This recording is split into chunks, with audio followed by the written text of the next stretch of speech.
किशोरी लाल जी के बेटे राघव की शादी की बात जगह जगह चल रही थी। लेकिन किशोरी लाल जी को कोई लड़की पसंद ही नहीं आती थी। और उसकी एक ही वजह थी, किशोरी लाल जी का लालची होना। उनको लड़की वालों से मोटा दहेज चाहिए था। और इसी चक्कर में एक दिन वो एक बहुत पैसे वाले के घर अपने बेटे का रिश्ता लेकर पहुंचे। उस आदमी का नाम था ओम प्रकाश। देखिए किशोरी लाल जी, मेरी एक ही बेटी है और मेरी सारी संपत्ति जायदाद सब कुछ मेरी बेटी नैना का ही है। पापा, नाम से लगता है बहुत खूबसूरत होगी। कितना अच्छा नाम है ना, नैना। ओ वैसे बात तो सही है आपकी। अब इतना पैसा है, जमीन जायदाद है, इकलौती बेटी, आप भी क्या करेंगे? सब कुछ उसे ही देंगे ना। बिल्कुल ठीक पहचाना आपने। बस बेटी की शादी और सारी जायदाद उसके नाम। पापा देखिए, हाँ कर दीजिए ना। इतना अच्छा रिश्ता फिर कहाँ मिलेगा? माला माल हो जाएंगे हम। मैं अपनी बेटी को बुलाता हूँ। अरे नहीं नहीं नहीं नहीं, आपकी बेटी का नाम नैना है, सुनकर ही लगता है बहुत सुंदर होगी। रहने दीजिए अंकल, मैं तो आपकी बेटी के नाम से ही इतना खुश हो गया हूँ कि उसे बिना देखे शादी करने को तैयार हूँ। अब तो मैं उसका चेहरा सीधे शादी के बाद ही देखूंगा। और इस तरह राघव नैना का चेहरा नहीं देखता और उससे शादी कर लेता है। शादी के बाद अपनी सुहाग रात पर जब राघव नैना का घूंघट उठाकर देखता है तो नैना की आंखें बंद थी। कितने खूबसूरत हो तुम नैना, जरा अपनी आंखें खोलकर मेरी तरफ देखो तो सही। नहीं, मुझे शर्म आती है। अरे मैंने तुम्हें शादी से पहले भी नहीं देखा, और अब अगर तुम आंखें खोलकर मुझे देखोगी भी नहीं तो मुझे अच्छा कैसे लगेगा? से पहले कि नैना अपनी आंखें खोलकर राघव की तरफ देखती, अचानक से लाइट चली गई और राघव नैना को पूरी तरह से देख भी नहीं पाया। अगली सुबह नैना राघव के लिए नाश्ता बनाकर लेकर आई। अरे ये क्या, आधा पराठा सेका हुआ है और आधा बिल्कुल कच्चा। ये तुमने क्या किया नैना? बहू, तुमने क्या आधा पराठा तवे से नीचे लटका कर रखा था, जो आधा सिका है और आधा कच्चा?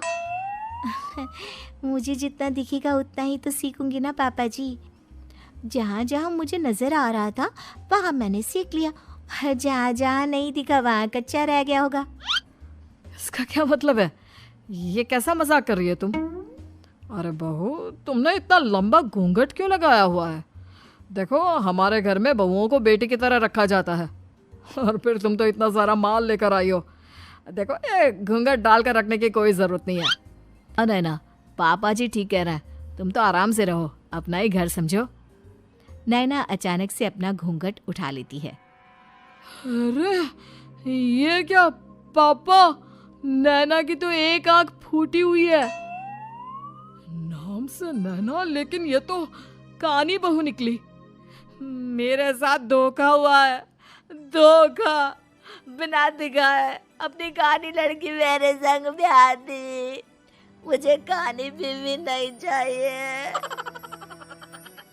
मुझे अभी ओम प्रकाश जी से बात करनी पड़ेगी। आखिर उन्होंने मेरे साथ ऐसा किया क्यों? अरे, आप लोगों ने ही तो पापा से कहा था कि आप लोग शादी से पहले मुझे देखना नहीं चाहते। अब मेरे पापा पर क्यों इल्जाम लगा रहे हैं? अरे लेकिन उन्हें बताना तो चाहिए था ना कि तुम कहानी हो, एक आंख से तुम्हें दिखाई नहीं देता। किशोरी लाल और राघव नाराज होकर ओम प्रकाश को अपने घर बुलाते। पापा जी, ये आपने क्या किया? शादी से पहले बताया क्यों नहीं कि नैना की आंखों में परेशानी है? अरे, आप ही ने तो लड़की देखने से मना कर दिया था। और लेकिन आप बता तो सकते थे। आपको तो हमारी बेटी की प्रॉपर्टी चाहिए थी, वो भी पूरी की पूरी। अब क्या हुआ अगर उसे आधा दिखाई देता है? प्रॉपर्टी तो आपको पूरी मिल गई ना। अरे ये क्या बात हुई? मेरी शादी प्रॉपर्टी से नहीं, आपकी बेटी से हुई है। अब ये तो पहले सोचना चाहिए था। तब तो मेरी प्रॉपर्टी देखकर तुम्हारी जुबान लप लप आ रही थी। लेकिन मैं कानी लड़की को अपनी बीवी बनाकर नहीं रख सकता। पापा कुछ करिए ना आप। हाँ करता हूँ। देखिए ओम प्रकाश जी, आप हमारे साथ ऐसा नहीं कर सकते।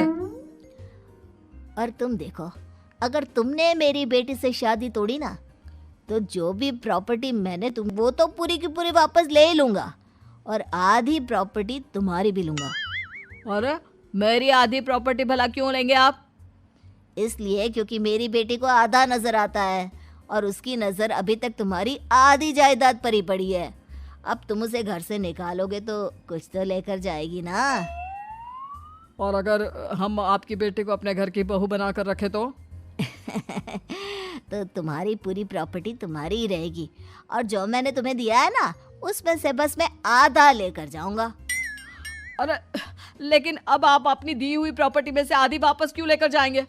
अगर मैं आपकी बेटी को अपनी पत्नी बनाकर रखने को तैयार हूं तो? इसलिए ताकि भविष्य में अगर तुम मेरी बेटी को धोखा दो तो उसके पास कुछ तो रहे जो पति का हो। वैसे मेरे पास तो बहुत कुछ है लेकिन अपने पति की कोई निशानी तो उसके पास होनी चाहिए ना। अब अगर तुमने मेरी बेटी को कहानी कहा तो प्रॉपर्टी भी कहानी ही मिलेगी, पूरी नहीं। जमाए राजा। किशोरी लाल और राघव समझ चुके थे कि वो बुरी तरह फंस चुके हैं और अब उनके पास वहां से निकलने का कोई चारा नहीं है। अब समझ में आया ना, लालच बुरी बला होती है। एक तो तुम्हें प्रॉपर्टी मिली, ऊपर से बीवी मिली, उसमें तुम्हें नखरे भी दिखाने हैं। आए बड़े, चुपचाप बैठो दोनों। कुछ दिनों के बाद नैना राघव की कार लेकर बाजार घूमने निकलती है और जब कार लेकर वापस आती है, ये क्या? एक तरफ से मेरी गाड़ी पूरी खराब हो चुकी है। लगता है तुमने मेरी गाड़ी को किसी दूसरी गाड़ी के साथ एक्सीडेंट किया है। अरे अरे कितना बड़ा नुकसान कर दिया तुमने बहू। वो क्या है ना पापा जी, मुझे एक आंख से दिखाई नहीं दे रहा था, सामने से गाड़ी आ रही थी। मुझे तो सिर्फ आधा ही दिखाई दिया और वो गाड़ी मेरी कार से रगड़ते हुए निकल गई। अब मैं क्या करूं बताओ? आप ऐसा कौन देगा? तुम्हारे पापा? तुमने मुझसे इस तरह से बात की? अभी रुको।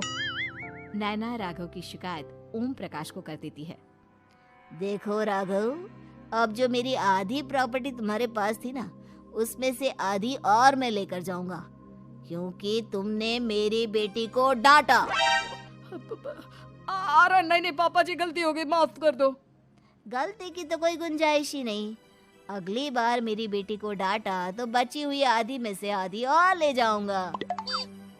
लालच के चक्कर में हम दोनों ने बहुत बड़ी गलती कर दी बेटा। एक तो तुम्हें कानी बहू मिली और ऊपर से जो माल मिला वो भी काना।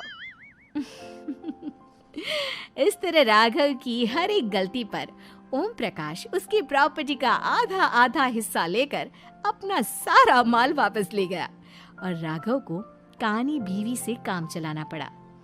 भाई वाकई में बुरी बला है।